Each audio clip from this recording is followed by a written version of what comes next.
Hello, hello, hello, and welcome back to Shelah's Time of the Month, the first episode of 2012. Did you miss me? Because I know I miss you a lot. It's been 3 weeks of missing each other, kan? But I'm back, and I'm back with a very special lunatic episode. That's right, because it's the lunar year of the dragon, kan? And we are all lunatics. So, I bring to you a Kung Hei Fat Choi orange for you, so please have some come on me, okay? Yeah, come on me anytime. Anyway, so I've already told some of you on Facebook what this year is going to be. It is the year of the spirit of living, the spirit of love, because this is the BFM, this is the spirit of business, or whatever spirit you want to talk about, because some of you think about hantu and all that, which is not a very good thing to think about, because that kind of spirit you should actually leave alone. What I want to talk about this whole year is the spirit that involves us, inside of us, outside of us, around us, and everywhere there is us. That's right. And with that, I want to start this year, this time of the month for the lunatics, with a very, very special guest. Yeah, her name is what she calls, sometimes her friends say she's a witch. I don't know why they call her a witch, but she's not a witch lah. Like some people also call me something that sounds like that with a different alphabet, but it's a different story. Can anyway. So this is from this wonderful life in Plaza Damas. She can be considered an energy healer, a spiritual healer, any kind of healer. Yeah, I think, like, you know, Marvin Gaye said very sexual healing. Whether she want to do you sexually or not, I don't know lah. But this is Tania Leong, everybody. Hi Tania! Hi! Well, okay, stop giggling. Okay, the show only just started. Just now, before we started this show, she was like, what if I laugh? Is that okay? I said, please laugh, but don't laugh non-stop for 10.5 minutes, okay? Because the video can only go that long, kan? Anyway, so Tania, you're quite a wonderful person. I mean, we met each other many years ago, but we only just recently connected. Thank you. Yes. So, what brought you to this place in life? I mean, I read a little bit and you also told me you could have been a lawyer. Yes, I could have been. I actually went to London to check and see what I wanted to do. So one was to check out the colleges there for studying law, and the other one was alternative therapies. So I decided to go the latter way. Oh, so now have you combined the both to have the law of alternative therapies? The law of attraction. Oh, I like that. You see, I told you very sexual healing like Marvin Gaye like that. Can? Very law of attraction, which is like an Amadova movie like that. Amadova, that one is not a Malaysian movie, okay? So it's not banned. You can watch it anywhere in any DVD shop. Anyway, so Tania, how did you first jump into this? Really, I mean, some of us take a long time to figure out that this is what we want to do with ourselves, whatever we do with ourselves, but you went there to do law, and then suddenly this law of attraction, you want to be like mumbo jumbo, hippie jibbies, kind of hippie, like a friend of ours calls you a witch.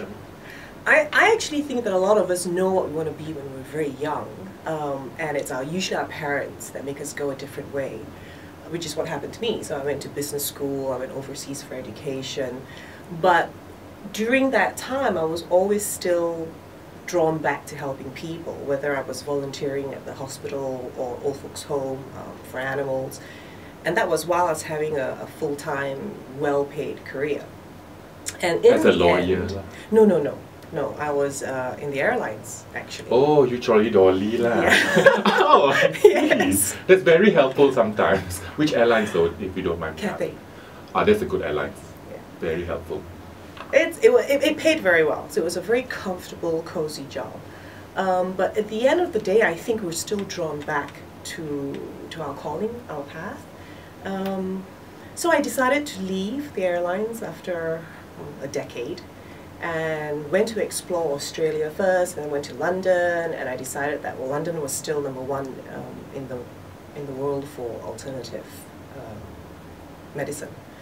I like that you call it medicine.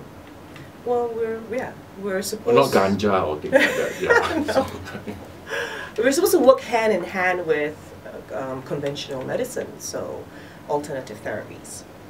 And rather than actually taking off and doing a 2-week course and coming back, I wanted to live the life there. So I moved to London for 5 years, and I was a student throughout that 5 years. I mean, that's good. I think it's very interesting because I notice now in the world, as we're coming closer to the end of the world, that more and more people are starting to sense things, they're starting to feel things within themselves that actually helps them to well, I don't know whether they see or not see, but try and do things differently from what they've been doing for many, many years. I mean, for example, for me, I like to talk about how sometimes people are so stubborn in the way they think. You know, like they think like crystal healing is mambo jumbo. They think Reiki is mambo jumbo. They think this, like what you are doing and what I'm attempting to think I'm doing, but I'm just doing a radio show. They think all this mambo jumbo, but then these are things that have existed for a long, long time. Because we can accept like acupuncture, so why can't we accept crystal therapy? In Malaysia, I guess, yeah, you're right, they don't. But in the UK, they do. In fact, crystal healing and Reiki is recognized in the hospitals in the UK. In some hospitals, not everywhere. In the UK, where some Malaysian doctors still are and will never come back, never mind how much we pay them to come back, right? Anyway, that's me sidetracked, just me trying to be funny at the beginning of the year. Anyway, but it's wonderful to see, but do you know, some doctors here in Malaysia, I mean, they cannot openly suggest to you what you can do, but there are a few that I've met that actually will recommend alternative therapy to patients. Do you know any of them? I do. Well, not the doctors, I know the patients, because their doctors actually send their patients to me, whether it's for cancer or clinical depression. Infertility as well, so we've had some successful cases. Oh, really? Yeah. Okay, for all of you not able to have the babies, because maybe you're 75 or something like that, please feel free to look for Tania. Her shop is at Plaza Damas. But of course, we're not just talking about infertility. It's like she said, clinical depression. That's another thing that's happening in the world today with this, you know, this constant bombarding of information that we get and the things that we have to accomplish according to. I'm not blaming parents for anything, I'm just using it as a general idea, fathers and mothers that expect us to do things. And we have this stress which actually leads to depression, but a lot of people don't know that they have it. They just think, oh, must get the paycheck at the end of the month. I mean, how do you feel about that? How would you suggest to people to alleviate this depression of theirs that they're not conscious of? Well, I think the first thing is to actually not be embarrassed by it. It's just stress, and we all have stress. The difference between they and us, perhaps, is how we handle the stress. So, how I try to tell my clients is, we're always in control of what we think of, and what we think of is what becomes our reality. So, if we actually keep thinking the "oh, woe is me" syndrome, I'm a victim syndrome. Yes, it rhymes, victim syndrome. So, why is it happening to me? My answer very often is, why not you? What's so special about you that shit can't happen to you? Ooh, can I say that? Yes, yes. Don't worry, we can say all kinds of crap on this station, and then after that they'll just beep it out like that. Okay. This is a call out to all of you who listen to this show and is watching this video. Please write to BFM and say that I should be allowed to say words like that, because it doesn't offend anybody if a 12-year-old child is saying it, isn't it? Someone taught them to say it, so I should be allowed to say it right at my age. Sorry, Tania, let's go back to that. So my idea was to build a sanctuary, a place where people could actually go to, because I think in Malaysia, a lot of people don't want to go to psychologists or psychiatrists. Because they always think there's nothing wrong with them. Or they're embarrassed. Either way, they're still stuck with their same problem. Or they don't want to go to a religious figure, can't talk to their spouse, can't talk to their friends, and they've got nowhere to go, so it just gets worse and worse. And I think for people who are in that depression, to just tell them to get out of it, it's really hard. So they come to my place, which is like a sanctuary. We offer all kinds of tools to help them out And with. she offers biscuits also. Yes. And chocolate. And Bailey's Irish cream. Shh, cannot, that one cannot see on air. Oh. All things that we drink outside of the normal is not allowed to be mentioned. So sorry, Bailey's. But yes, I mean that's the thing. What I've always tried to explain or to share with everyone is, as alone as you think you are, there's always somebody there. Yes. It could be a complete stranger, or it could be your best friend, but they will listen. Of course, some will hal with you lah. You know, they'll ourselves you right lah, who the hell thinks you are. Right? Like that, these stupid things like that. Oh my god, I can't even speak properly. It's so long never do show. Kan? So anyway, it's like that, and I always tell them, no, there's always someone you can talk to. There's always somewhere you can go. As embarrassed as you are, you're not the only one that has that problem, you know. Exactly. they need to remember they're not the only ones. There are lots of people who have the same problem. Yes, I mean, we are special in who we are as individuals, but there is this thing that I just recently learned. I'm very lazy. I knew what it's about, I never had a name for it. It's called the collective consciousness.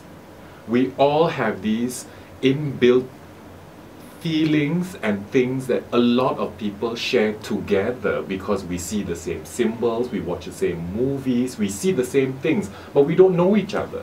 And when we see something that's familiar, it grabs onto us because we suddenly think about it. And at the same time, 10,000 miles away in the America there, someone is thinking the same thing. So when it comes to feelings like that also, if you're feeling like, oh, you've been so hurt by the boyfriend that left you, and somehow if he's one of those idiot bastardo boyfriends, you're not the only one. Nah. There are other people that have got that kind of boyfriend. You also don't want to actually be around people who are in the same situation over and over again, because then you're attracting the same type of it's people that in your life. cycle that just, and then that, what we like to, very, very, very nonsense now, we use this word energy a lot. Yeah. You know, but it is a sense of energy when you put yourself, like if you want to be a millionaire, you go hang out with millionaires.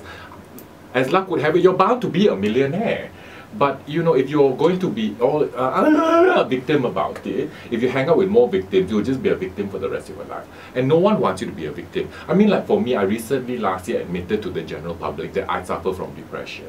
I mean, I do, but I had to figure out my own way of coming out of this depression. And I had to also figure out what is my place on this earth to share with people how you can get out of it. But you know, I can only tell you my story. Yeah. What you do is up to you. I mean, I'm sure that's what you also tell the people who come and ask you, will I get married next month, kind of questions, right? I never answer those questions. So how do you reply to questions like that? If they come in and say, oh Tania, I'm so lonely, my boyfriend is such a bastard, when will I marry him? Well, actually we have a lot of those cases where the girls come in and the boys are not very good, and I'm very surprised Most boys to hear, are not very good. well, a lot of them actually are abusive. And the thing is, the women stay with the men. So the issue then shifts from not trying to get her to be with this guy, it's trying to find out why she's with this person in the first place. So we have to dig deeper. It's a long process. It's a long process. But also sometimes I think people are so comfortable or afraid. I think the word is fear. They're very fearful. Like for me, I was also very fearful to acknowledge that I had this thing that I had to overcome. I didn't want to admit to it. And a lot of people also don't want to admit that it's okay to be alone for the moment, to not have a boyfriend. It's not like the be-all and end-all of the world if you break up with this idiot boyfriend of yours, because the universe will give you another one. Except our parents pressure us then about this the is boyfriend the thing. issues. But you see, this is a parent's duty. Parents want to take care of you. They just don't know how to say it nicely. You know, I mean, I look at my parents, they always tell me, you know, you have to, I pretend to be man, or you must get your degree, you must get a decent job, you must be, but what they're trying to say is, take care of yourself. Make sure you have a decent foundation, where you need to go. But a lot of us don't hear that. We just hear our fathers grumbling, we hear our mothers complaining. We don't hear that parents, at the end of the day, always love us. It's just how they tell us. And then it's how we interpret those signs. And then we have the whole like, oh no, my father said I must get married now. And then you go and marry this idiot, you have a child, and 2 years later you're divorced. Well, I always tell my clients, you have two choices in life. You can either sit in your crap, stay in it, or you get out. There's no ifs or no gray area. I don't care what the reasons are. I mean, a lot of people will say, oh, it's financial reasons, or the children are involved. And I think a lot of the time they use children as an excuse. Yes. Because children grow up, they'll be fine, and they'll be fine for as long as the parents teach them the right thing. You can be separated or divorced, but stop playing the victim. Yeah, still be good parents. So a lot of time it's that fear you were talking about. It's fear of the unknown. It's, what's that saying? It's better to know the devil. Better the devil you know. Yes. It's a Kylie Minogue song. And that's a huge problem, I think, with Asian mentality. They're very dependent on each other, on family. There's a big thing about family unity and giving face, and you know. But I think even with that also, I think we've kind of forgotten what those the core real family values are, because a family is very important. It's so easy for us to say nowadays, yeah, if your real family don't love you, your friends are your family. Either way, it's a family, and there are these values that I think we've just forgotten very easily. Like for me, I'm sometimes a bit sad that my real family have just all spread out and gone everywhere. But I still have my mother, I'm very happy. And I have my friends who are my family, I'm happy. I try every day to figure out what my brother and sister are doing, because a family value is quite... I know what they are, these values. You're only talking about blood. Family who is blood. Family that is blood.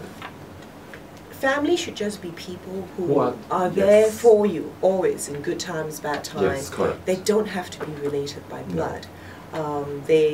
They're there when you need them. Yes. They're sincere. They'll tell you what they think, even if it might upset you. Yes. But that's the thing, a lot of people don't want to hear that. A lot of them don't want to hear the bad that comes with the good. That's where I come in. Yeah, and that's where Tania comes in. I mean, for me, this Asian value thing, it's values that have also, like everything else, existed for many, many years. But these values have been warped into what it is today, and we kind of place too much emphasis on the trivial rather than what's important. Like I say, when parents tell you, go get married, get a job, doesn't mean they're forcing you to do things, but they just don't know how to say it the way they used to say it 100 years ago. And friends will tell you the same thing, go get married, get a job, but they're also telling you, you need to stand for yourself, you need to learn how to be independent, and we will always be there for you. Some friends. Some friends, like some of you just really go away. I mean, I still call you friends because I'm not a, you know, and then after that I'll be civil to you right? Yes. I mean, that's another thing, be civil. If I smile and I'm a complete stranger, I'm not going to rob you. You can smile back. After all, it's pavilion. Where are we going to run to, isn't it? Right or not? I mean, there's no harm in smiling, people. Smile. Some of you, when you're driving your cars, I don't know where you all are going, want to bim bim pom pom, and then get into accident, you start screaming. Hey, you're the one that drove like an idiot, right? I'm still smiling, right? Yeah, because you're going to pay me anyway. I mean, it's that kind of thing, right? It's a sense of... I mean, I asked Tania in here because Tania, I think, is one of these wonderful people I was very blessed to meet recently, properly. And because she also helps people this way to come to certain realizations of self, which is very, very important. If this is the end of the world, you better know who you are, love what you do, don't complain about your work so much. Like she said, you either do it or you get out. The Americans have that saying, you can either shit or get off the pot. You understand? That means you either do it or you go another toilet. It's very simple. Well, there's the other thing about complaining so often as well, and that brings us back to the law of attraction. Every time you complain, you're like putting on layers and layers of negative energy around you, around your aura, and that's what you're going to start attracting in return. You'll find, I think, if you open your eyes wider to the people around you, those that complain a lot have a lot to complain about. Crap keeps happening to them over and over again. People who have this sense of gratitude, and I always try and tell people to write a gratitude journal. Every day, think of 5 things in your day that you're grateful for. And of course, crap happens to you, you've had a bad customer, or you've had someone on the road that's pissed you off. Don't write that in your journal. You have experienced it. You just need to write down anything good that has happened. And after a while, it starts to become a habit. Your brain wave starts to change, and then your whole being starts to change, and you'll start to attract positive things. The law of attraction. It's manifestation, I think they call it. I like it that it's manifestation, not manifestation. Either way, it's a festation, but not of the insect kind. It's the festation of this positivity that enters you. I think it's very good. I mean, this grateful journal, yeah, I like this grateful journal. I mean, a lot of people... Gratitude journal. Grateful, gratitude. It's the same kind. I mean, I don't know, the dictionary is so thick sometimes. The Oxford now is like such a big place. But it's true. But thank you, Tania. How many minutes do we have, people? How many minutes? Have we like gone into half an hour show? Do you all want a half-hour Shelah's Time of the Month episode? If you do, please write in to BFM before they sack me, because I think they might sack me before the end of the world. Because I'm going to be doing all kinds of rubbish. I want to do call-in like that. I also don't know how. But yeah, I mean, again, one of the things I am very gratitude for is having met you. Pleasure is all mine. I'm very, very gratitude for it. Very gratitude. One of the albums I listened to for the last don't know how many years is called Grace and Gratitude. Have you got it? No, I don't. I copy for I buy for you. I buy for you. Yeah, like that. I buy for you. It's a wonderful album. I heard it like in 2006 like that. And I've been listening to it, and it's quite a wonder. And I think that's when it began, and I had to stop complaining because I used to complain about everything. But then I realized, what the hell am I complaining about? I'm quite happy with this life. I have such wonderful friends. Okay, not all of them, but I have a great life. Bad things do happen to me, but you know, bad things happen also for a reason. Strangely, every time it happens, I'm much calmer now than I ever used to be. But that's a matter of perspective, though. Yeah. I mean, who are you comparing yourself with? Myself only, no? Well, but if you think bad things happen to you, if you're comparing it with Ethiopians, then Oh no, your you life can't compare. is My bliss. God, my life is so blissful. Yeah. That's why I'm very gratitudinal. Is that a word? I'm very gratitudinal because I know there are worse things that happen around me, everywhere else. I mean, for me, like recently, can't all of you know my house had this big banjir, right? Yes. And then my friends are like, why are you so calm about it? I said, I'm alive. My mother is alive. My house is still standing. Everything I've lost is material, which if I've got money, I'll just buy again if I wanted to. What's the big deal? You know, there was a poor kindergarten down the road from me who had more of a flood, and there were little kids involved. I think that was more drama than my house. So that's why I was very gratitudinal that so many of you came to help me. Tania brought some boxes for me, you know, so fun. So I can wrap all my wet things inside like that. But it's like that, like you said, you know, life isn't that bad. Your problems, maybe your problems, no one is taking it away from you. They are problems, but you just have to take a different point of view. Yes. Yes. And that may help. And if you want to talk to Tania and have free biscuit, please go to This Wonderful Life in Plaza Damas. It's not inside Damas, it's just on the outside, very lancy, look like French Avenue Street like that, near the TGIF. Thank God it's free. The biscuits, I mean, not the shop next to her. So please visit Tania, she's wonderful. She's got, and if you like, you know, coffee 3-in-1, she's got plenty of that. So please go and visit her. You don't have to buy anything. She doesn't expect you to like go and spend money there. She just wants to meet people, see what it's like around Malaysia. And I think this is also my quest for this year, is to meet more people, to smile at more people. My face goes to break already. And yeah, we hope you have a wonderful year. And Tania, thank you so much for coming on. Maybe we'll continue this session at some other time. Maybe I do a special Shelah Talks in This Wonderful Live shop. How about that? That would be great. Yeah, that would be great. Free biscuits for all. Yeah, so anyway, thank you, Tania, for coming on. And thank you all for being so patient and waiting the last 3 weeks for me to come back and do this show again. And yes, this is the year of the spirit. Make your spirit fly and soar. It's a bit cliche, but sometimes cliches are just that. They mean something. So anyway, this has been Shelah. I'm back! Be fabulous, Malaysia!